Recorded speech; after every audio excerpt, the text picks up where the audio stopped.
at the start line. You can see it in the picture, the top right there. So all drivers are on the grid. Here we go, Harry. We're just about to get ready then for the Peter Collins Trophy. The flag flies, and it's a bit of a stuttered start for our pole sitter in the Maserati. I think Jack Rawls in the Austin Healey might have got the best start from the front row, but after the stuttering start, the Maserati 250S comes into its own, and Richard Wilson holds the lead in front of, I think, the Jag D-Type holding on into second. Yes, John Pearson, well, he's trying to hold on, but I think he might have been pinned by Jack Rawls in the end. Further fighting down, that's the 11 of Frederick Wakeman, the Jaguar C-Type, going toe-to-toe with Malcolm Harris in the Cooper T25 in 4th and 5th. But out in front then, it is indeed Richard Wilson. John Pearson did hold on to second, Jack Rawls in third. It's as they started, but Rawls in the Austin Healey is all over the back of Pearson.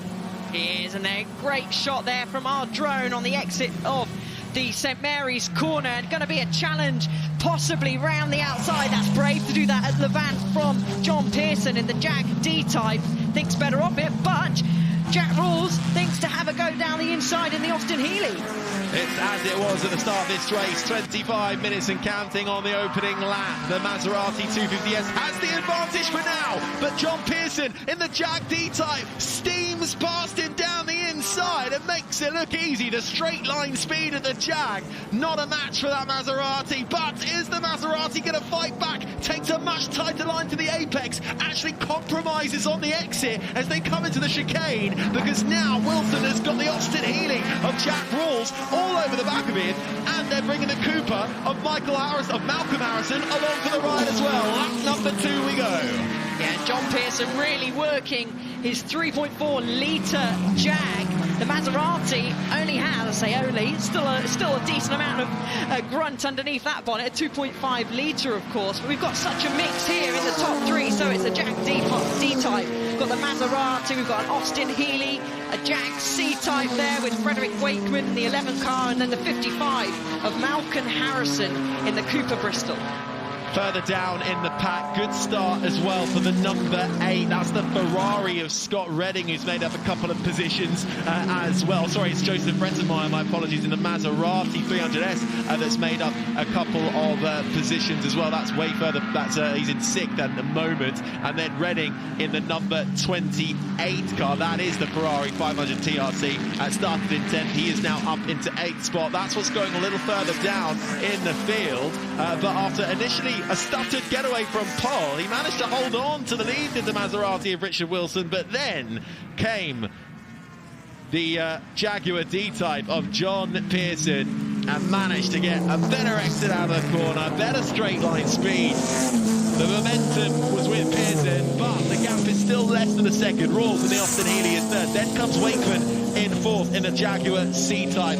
Then the top 5 rounded out by Malcolm Harrison in the Cooper T25. No big movers and shakers in that top 5. They're all started in and around they're all at the moment in and around where they started. But will the Maserati try and fight back through? Yes, he does. Richard Wilson gets back into the lead going through Madgwick. Yeah, 0.6 of a second was the time difference on that previous lap, so Wilson feeling more comfortable, and that slightly lighter, more nimble around the corners Maserati, but then that Jaguar has really got the grunt, and you can see it going up the straight here past Fordwater, now down into St Mary's as they hook it round the right and then into the left. Again, the drone showing off what it can do, but actually interestingly, the Jaguar D-Type that John Pearson is driving was damaged quite badly in a factory fire many years ago, and John Pearson Senior purchased the car and it had a full rebuild, and it looks incredible out on circuit here at Goodwood. Some of the restorations that these cars have undergone is absolutely phenomenal, just a testament to those who purchase and then want them to be revived and go racing, and it's brilliant that we can do that at events like the Goodwood Members Meeting and of course the Revival later on in the year. It's not been a brilliant start for the Jaguar D-Type of Jonathan Bailey. The number 21 car started in 7th, fallen down to 13th. I wonder if he actually made a mistake because he lost a few positions in quite quick succession. Bailey now outside of the points is the top 10 that score points in that all-important battle for the House Shield between Tolbolton, Methuen, Darnley, Albany as well. But out in front, it's still a battle for the lead, and I wonder if Richard Wilson has actually managed to get back in front of John Pearson in the Maserati in the last few moments. I think he might well have done. And the fight goes on further down the 8th spot with Webb heading that field. There is second place man, John Pearson now. It's nip and tuck, 0.4 of a second, closing in, trying to get that position back. Wilson now in the lead after 3 laps, just over 4.5 of a second between that Maserati and the Jaguar D-Type, and they've kind of left the Austin Healey for dust a couple of seconds back.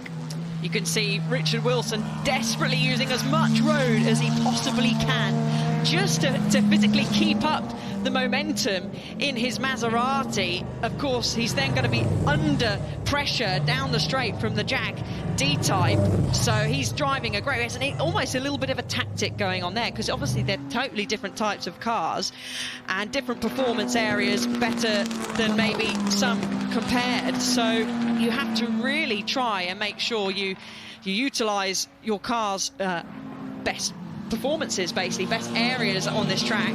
Wilson a bit more nimble around the corner, and then of course the 17 for Pearson stronger down the straight. And here, Harry, we're coming up to traffic already. 18 minutes remaining of this session, and already we're hitting the traffic, and as we've seen many times today, that can have a massive impact on the result. Yeah, it certainly can as well.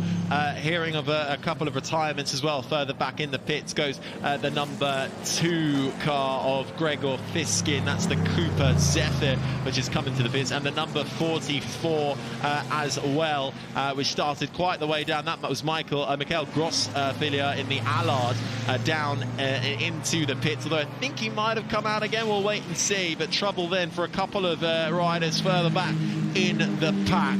Out in front though by 0.8 of a second, it's the Maserati 250S of Richard Wilson. John Pearson and Jaguar D-Type chasing closely.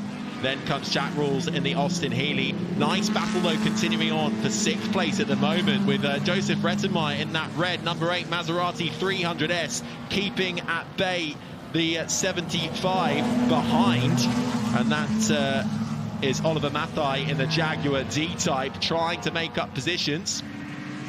A little bit of traffic gets out the way, and they're bringing along Malcolm Harrison, who's found himself behind this gaggle, having started ahead of them on the grid in that Cooper T25. So it's the Maserati in the red number 8 car heading the Jaguar D-Type, heading the Cooper, and off into the grass goes the number 44 car. That is Michael Grossfilier, just was into the pit lane with an issue, and that Allard not happy out on there, but Michael doing the right thing and pulling straight off into the grass to the nearest marshal position. So out in front then. Oh, the gap's got much bigger, hasn't it, between the front 2, and I'm just getting told in my ear, obviously we didn't see it on camera, but was heavily blocked in the chicane. I said that the back markers can certainly play a part, yet the final sector was pretty slow, and over a second and a half actually slower compared to his previous best lap. So got a lot of work to do now to try and close what was 0.8 of a second, now 3.3 seconds. But it can quickly change as further down the field, Harry, we have the battle for 10th place. We've got that lovely HWM Jaguar, the number 5. You can just see it in the back there. Bobby Vernon Rowe, an ex-Sterling Moss car. He drove that car in 1950 when it had a 2-litre Alta engine. Now it has a Jaguar engine, but still going strong. Yeah, and it's chasing down Jonathan Bailey in the Jag D-Type, which is all over the back of Gary Pearson in the Jaguar XK120 Mistral. Look at the shark fin on the back of that Jonathan Bailey Jaguar D-Type. Such were the innovations of the time and the differences showcasing across the years. Absolutely fantastic, and helping it in the slipstream, trying to increase the tow and develop the downforce. But at the moment, Jonathan Bailey struggling to get through in that Jaguar D-Type. Further back in the pack, that battle over 11th and 10th spot to final points paying positions. Out in front though, having been blocked by traffic, John Pearson in the D-Type. There he is coming through now, closing back up to our leader in the Maserati. I think Pearson was blocked by the old yeller of Ernest Nagamatsu, who's way down the field at the moment, all the way, or started all the way down, but clearly not quite getting out of the way in time for John Pearson to benefit. And that has just allowed the Maserati a little bit of breathing room, but Pearson is coming back at him with less than 15 minutes to run of this, the Peter Collins Trophy. Certainly is. He's got a little bit of traffic there from the number 1 car. That's the 1953 Alfa Romeo. Puts his hand up. Christopher Mann driving that car, allows him through. But that gap's going to keep changing, Harry, I feel. And the traffic will play the main part of that change. Battle for 8th going on. You can see in your screen Scott Redding in his Ferrari 500, the rear end really stepping out as he chases down Nigel Webb in the Jaguar C-Type, and that little bit of rear end has allowed Jonathan Bailey in the D-Type to close right on to the back of him. Can Bailey make the move here on Scott Redding? That rear end sticking out for Redding, just costing him there in straight line speed, and Jonathan Bailey says thank you very much, I'll take that position very nicely. 9th goes to the Jaguar D-Type, and unfortunately the Ferrari heads down a spot with in the hands of Scott Redding, down into 10th spot come the end of lap 7. Yeah, so Scott Redding will gather it back together already. Look, he's on the back, coming out of the exit of the chicane. The 2-litre Ferrari that has had good success in Le Mans, actually winning its class back in 1957, the 24 Hours of Le Mans, and won Sebring that year as well. As wherever you look, the battles continue, and it's hotting up at the front. Look, traffic playing its part again. So Pearson right now on the back of Wilson. And I think this time around the traffic has benefited Pearson over Wilson compared to the last time. The gap has closed right up now. That is less than a second when you look at it. And Pearson second in that Jaguar D-Type, closing, trying to get side on with the Maserati. Moves to the left-hand side, dives to the right-hand side, can't find a way through there. Wilson positioning that Maserati in all the right places. And the lines around Goodwood so tricky, you can really find yourself compromised if you pick the wrong line. Coming into the final chicane, Wilson threads the needle through. Want to get as much traction and momentum off the exit as you can to carry yourself down the main straight and towards the first right-hander of Madrid corner. It's still Wilson out in front of that Maserati. Pearson, though, is hunting him down, and he can smell blood. Certainly can. 7/10 of a second now is the gap. More back markers as they're going to head out of Madrid now. And they're going to thread through the middle of the traffic. You've got to trust those that are around you. Have they seen them? Yes, they have. Through Ford Water. Now they go on a slightly tighter line. You see the Maserati moving all over the place. Into St Mary's now. Even more traffic. I feel like that's what we're going to be saying quite often. He was compromised ever so slightly, but so was Pearson, even more so compromised on the exit there, but he will stamp hard on the throttle pedal and get that Jaguar steaming down the straight into Levant now before they head out to what is one of, if not the longest straight on this circuit, the Levant straight, before they jump on the brakes into Goodwood corner. Outside of this fight for the lead as well, just to bring you up to speed, Oliver Matai in the Jaguar D-Type is all over the back of Joseph Rettenmeier in the Maserati 300S. That is over 5th position. And then the fight over 8th is really heating up as well, between the number 24 of Nigel Webb in the C-Type, who's keeping Jonathan Bailey at bay in the D-Type. It's 2 Jags going toe-to-toe, and the difference is between the C and the D-Type here. It's the C-Type in front at the moment, the D-Type behind, with that iconic sharp fin on the back, on the driver's side, closing, trying to get a little bit of toe, darts to the inside. Meanwhile, trouble for the number 28 of Scott Redding in his Ferrari. That looks like it's race done for Redding. He falls out of the top 10 and out of this race. Back to this battle for 8th. Indeed, Redding was involved in this battle, but has had to fall out of it, seemingly due to a mechanical issue. But right now, it's Jonathan Bailey trying to get back up to the back of Nigel Webb. We'll park that one for the moment because it's getting tight once again for the lead of this race. Half a second between Richard Wilson and John Pearson for the lead. The Maserati versus the Jaguar up front. Then we've got a battle between Rettenmeier and Mathai in 5th and 6th. That is between a Maserati and a Jaguar. And then we have the battle here between Webb and Bailey, and that is between 2 Jaguars, the C-Type and the D-Type. So battles all throughout the top 10 with 10 minutes remaining at the Peter Collins Trophy. That music to my ears with 10 minutes. Saying 10 minutes left to go, Harry, because we have got some great battles. We've obviously got this tough fight forward, having a look at the 21s, having a look down the inside. That's going to be Brave into St Mary's. Doesn't manage to get down the inside enough. He's going to have another go as he heads up through Levant Corner. There is some traffic ahead. You're going to be Brave to go around the outside. There is Bailey. Let's have a little look. If he's late on the brakes, gets a little bit of a wiggle.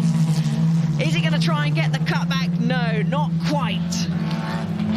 No, not on that occasion. It's Bailey having to just sit in behind, but they've got all sorts of traffic in front of them. They're going to have to try and thread themselves through. They've got the 59 car further back in the pack. That's Maxime Castellane in the Aston Martin. They make their way past as well. I think that's the number 14 further back in the pack too, but they just about make their way through. The battle though for the lead has switched. It's Wilson who has now fallen behind Pearson, the Maserati behind the Jaguar, and here is what happened. It's the old Yeller getting in the way once again, or not too much, but that was enough to unsettle the Maserati, and the more momentum was with Pearson, who now retakes the lead of this race. It's now advantage Jaguar. The Maserati is now in the hunt. Yeah, look how much later, though, the Maserati will be able to stamp on the brakes. That bit later, there's still so much movement on the rear of both of those cars. The control and the inputs they're having to put, not just into the steering wheel, but of course the pedals as well, filing it through the chicane. The Maserati taking ever so slightly tighter line, closer, braver to get closer to the inside of the tyre barrier there. But this is going to carry on, I could imagine, Harry, all the way through to the end of the race. At least we hope we're going to be seeing it anyway. 11 laps run as it currently stands. 7 minutes and 45 seconds remain. Wilson still keeping that Jaguar within sight. It was Richard Wilson in that Maserati, which is now down in second, started on pole, got away well. The traffic, though, is playing havoc as the old Yeller has an issue with Ernest Nagamatsu at the wheel, pulls to the side. Mechanical issues suspected. Another one out of this race. And still the battle for the lead rages on. Down the inside, late on the brakes for Wilson in the Maserati. He gets the move done, but did he get on the grass? He does. The rear end steps out. He holds it together, and somehow Richard Wilson, my word, what a move that was, gets the Maserati back in front of the Jag. His heart must have beating off the counter there. We've got a back marker now further down the road. That is the number 58, a Jaguar C-Type. Manages to clear it quite nicely, but great car control there from our now race leader in the Maserati of Wilson. We actually have got a close battle. He's slow, he's slow, he's slow. He's got his hand up in the air for Pearson. He's got an issue. Is he going to peel into the pits at the end of this lap? He comes out of the chicane. What's gone wrong for the Jaguar D-Type as he comes into the pits? The battle for the lead is over for John Pearson in his Jaguar D-Type, who has to come into this race with 6 minutes remaining. Such a shame for Pearson. And now the Maserati holds on to that lead in the hands of Richard Wilson, goes unattested, but he's still absolutely haranguing the wheel of that Maserati. That puts Frederick Wakeman up into second position in the Jaguar C-Type, and the Austin Healey of Jack Rawls still holding on to third. So this was a little further back in the pack, the battle over 7th place. This is Jonathan Bailey in the 21, the cream Jaguar D-Type, blasting past, finally, the Jaguar C-Type of Nigel Webb. Those two have been going at it for several laps on the last few occasions. I was just about to say, Harry, we've got a great battle there for second place. And it is Jack Rawls there, the number 15 car. Oh, he's off onto the grass. And Wakeman, I mean, wouldn't get an easier pass there, would he, Rawls? Goes onto the grass, does Wakeman, just losing the rear ever so slightly out of Levant, and more traffic there. So this is now one of the closer battles on the circuit. Of course, this is for second place, now that we have the number 17 of Pearson has peeled into the pits. But the Austin Healey, and here we go, we're going to get another shot of it now, just running slightly wide, and then that grass is still a bit dewy, still a bit wet, so you have to be ever so careful. No erratic movements trying to pull the car back onto the track, but Wakeman in the C-Type sails on through.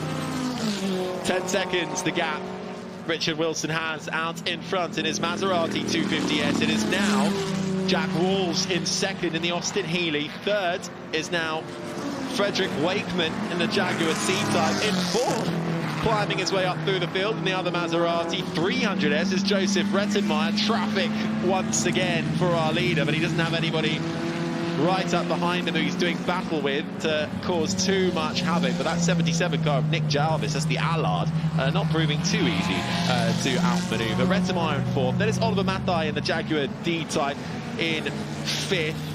Then it is Malcolm Harrison in the Cooper T25 SIG. Jonathan Bailey making moves up into seventh, or regaining his spot. He started in seventh in that Jag D-Type, the all cream with the sharp fin on the driver's side. Nigel Webb in the C-Type down to 8th place.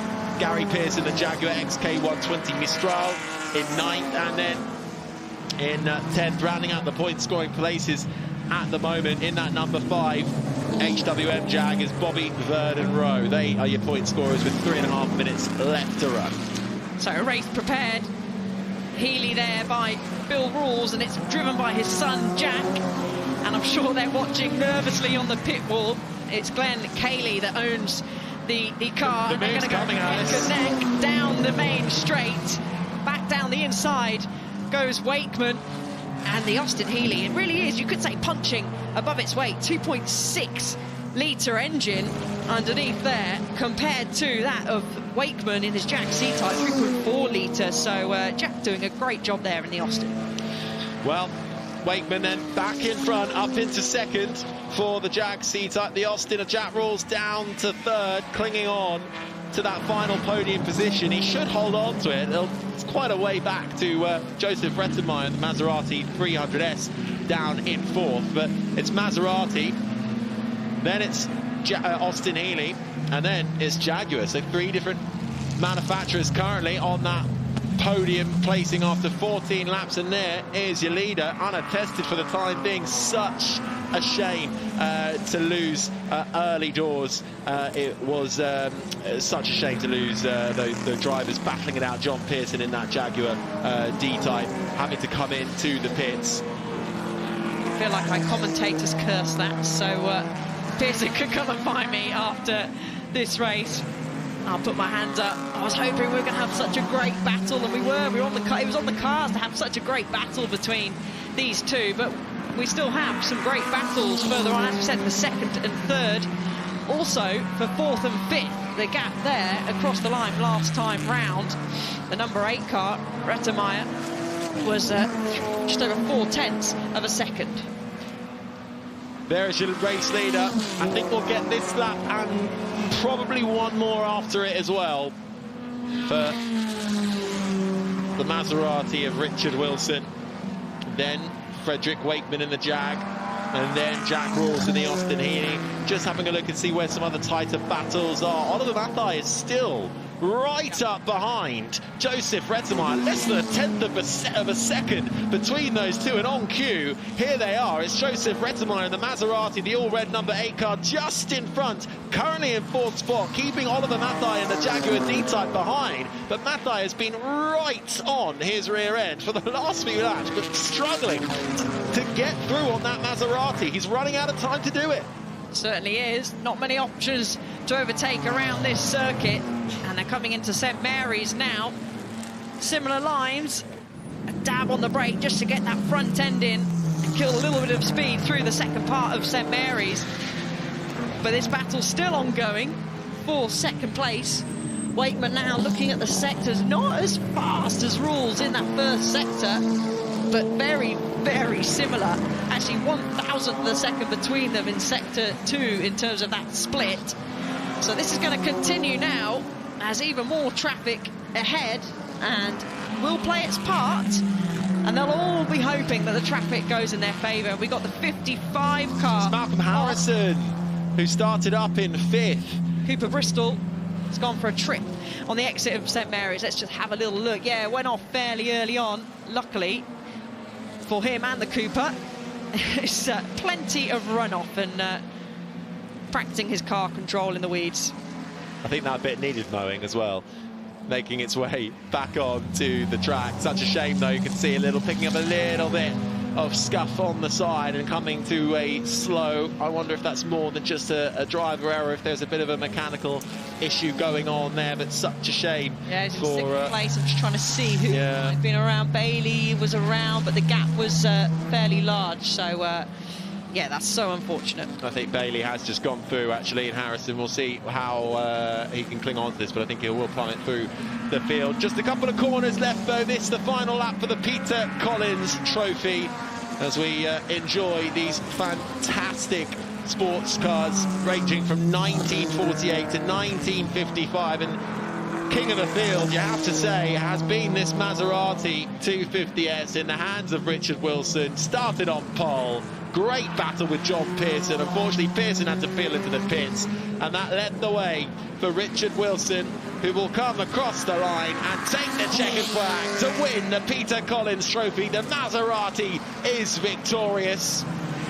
We look next to Frederick Wakeman in the Jaguar C-Type, who will just pit Jack Rawls and the Austin Healey to second. Rawls rounds out third, and what is that battle doing between Joseph Rettenmeyer in the Maserati and Oliver Mathai in the Jag D-Type? Coming out of the chicane now is Rettenmeyer, who has the advantage, but how good an exit can Mathai get to the line? He's not going to be able to do it, or as he tries to tuck into the toe, it's going to go to the line, but in the end it's going to go the Maserati's way. Joseph Rettenmeyer just manages to hold on to fourth. Oliver Mathai having to settle for a top 5 position. Feisty race too for Jonathan Bailey in the 21 Jaguar D-Type, who is just come across the line in 6th. Then comes Nigel Webb. This is the 7th place car, the number 24, just keeping Gary Pearson in the Jaguar XK120 Mistral at bay. They will come together across the line. The Mistral just behind, waving. Don't wave too quickly. The line comes. Keep your foot to the floor, secure that 7th spot, and he does indeed do so. Webb 7th, Pearson 8th, and then the 95 car will seal the deal in 9th. That was Burt. And then rounding out the top 10 in the number 5, Bobby Vernon Rowe in the HWM